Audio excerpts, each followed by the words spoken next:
time you walk into the room, got me feeling crazy, shot my heart boom boom. Any other boy would stare, but me I look away, cause you're making me scared. Trying not to breathe, 1, 2, 3. Assalamualaikum warahmatullahi wabarakatuh. Perkenalkan, nama saya Livia Gusri Ayu dengan NIM 2414040031.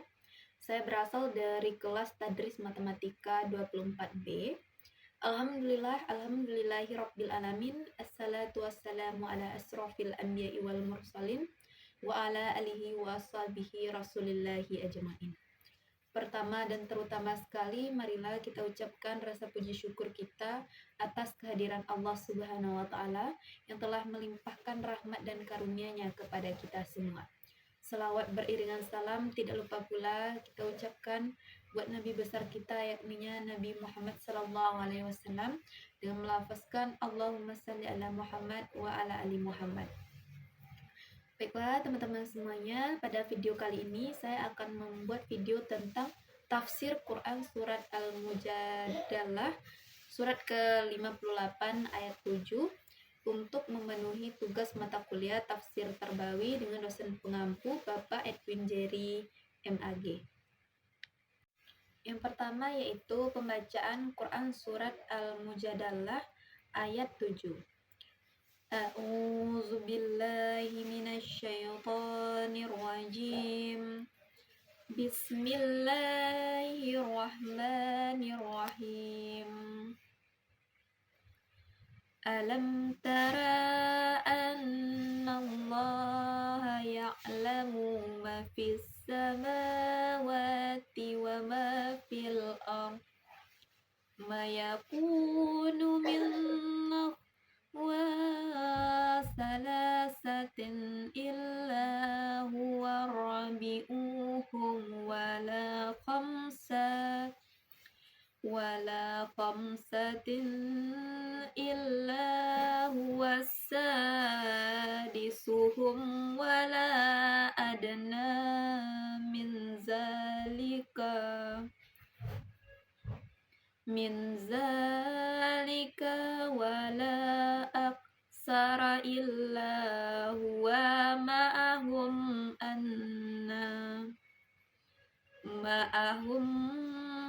anna maqanu summa yunabi'uhum bima amilu yawmal qiyam. Innallaha bikulli syai'in alim. Shadaqallahul azim. Terjemahan Quran surat Al-Mujadalah ayat 7. Aku berlindung kepada Allah dari godaan syaitan yang terkutuk dengan menyebut nama Allah yang Maha Pengasih lagi Maha Penyayang. Tidaklah engkau perhatikan bahwa Allah mengetahui apa yang ada di langit dan apa yang ada di bumi. Tidak ada pembicaraan rahasia antara 3 orang, melainkan dialah yang keempatnya. Dan tidak ada 5 orang, melainkan dialah yang keenamnya. Dan tidak ada yang kurang dari itu atau lebih banyak, melainkan dia pasti ada bersama mereka dimanapun mereka berada. Kemudian dia akan memberitakan kepada mereka pada hari kiamat apa yang telah mereka kerjakan. Sesungguhnya Allah Maha mengetahui segala sesuatu.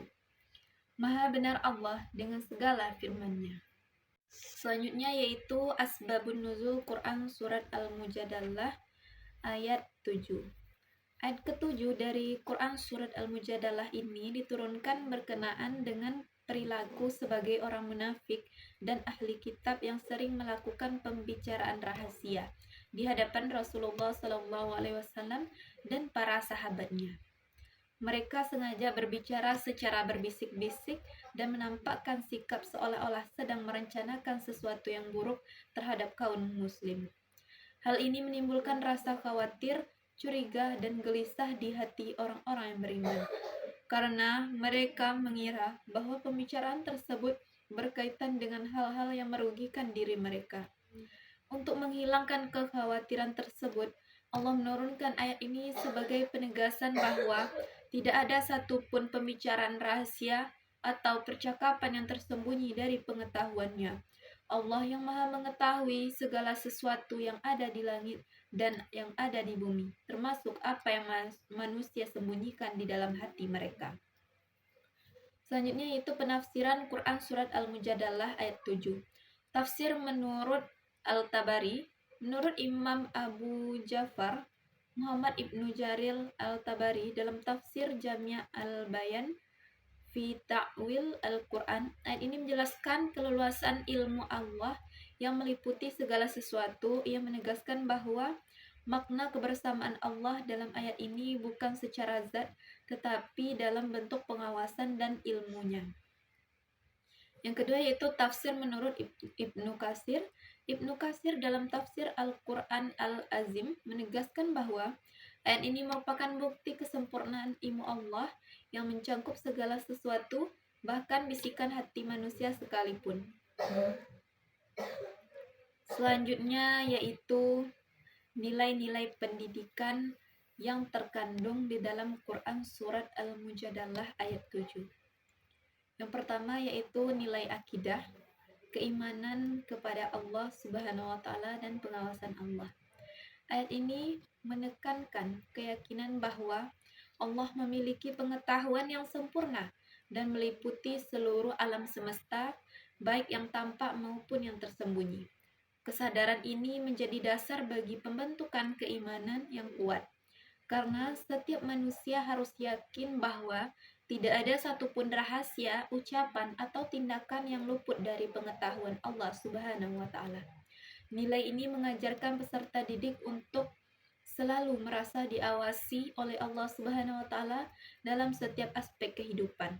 Dengan demikian, ia akan berusaha bersikap jujur, amanah, dan bertanggung jawab. Yang kedua, nilai akhlak, etika berbicara dan bergaul. Surah ini menegur perilaku berbisik-bisik atau berbicara rahasia yang dapat menimbulkan prasangka buruk dan perpecahan di antara manusia. Dalam dunia pendidikan, ayat ini mengajarkan pentingnya etika komunikasi agar peserta didik mampu berbicara dengan sopan, jujur, terbuka, dan tidak menyinggung perasaan orang lain. Guru juga peserta didik diajarkan untuk menghadiri segala bentuk komunikasi yang bersifat eksklusif dan menyinggung pihak lain, karena dapat merusak keharmonisan hubungan sosial di lingkungan pendidikan. Selanjutnya itu nilai sosial, kebersamaan, dan tanggung jawab. Ayat ini juga menumbuhkan nilai kebersamaan dan tanggung jawab. Tanggung jawab sosial, Allah menegaskan bahwa Dia bersama mereka dimanapun mereka berada, yang menunjukkan konsep kehadiran ilahi dalam setiap kegiatan sosial apapun.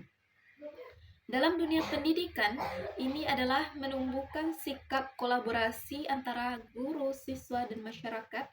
Setiap individu memiliki tanggung jawab sosial untuk menjaga kebaikan bersama. Selanjutnya itu nilai spiritual atau kesadaran muraqabah dan muhasabah. Ayat ini mengingatkan bahwa semua ucapan dan perbuatan manusia akan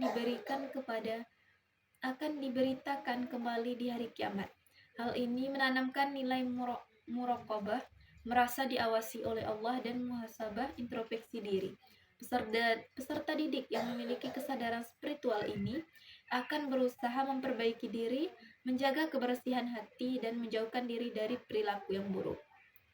Selanjutnya itu nilai moral atau kejujuran dan integrasi. Kesadaran bahwa Allah mengetahui segala sesuatu melahirkan pribadi yang jujur dan terintegrasi tinggi. Dalam pendidikan, kejujuran menjadi kunci utama keberhasilan. Peserta didik yang sadar akan pengawasan Allah tidak akan berbuat curang, menyontek, berbohong, atau ia menyakiti hati orang lain. Selanjutnya yaitu nilai transendental atau hubungan hamba dengan Allah. Ayat ini menegaskan bahwa Allah selalu hadir dan bersama manusia dalam setiap keadaan. Hal ini mendidik peserta didik agar senantiasa menghadiri Allah dalam setiap aktivitas, baik dalam belajar, bekerja, maupun berintegrasi sosial. Kesadaran akan kehadiran Allah menumbuhkan ketenangan batin dan rasa syukur yang mendalam. Baiklah, itu saja penyampaian materi oleh saya. Saya mohon maaf jika ada kesalahan. Assalamualaikum warahmatullahi wabarakatuh.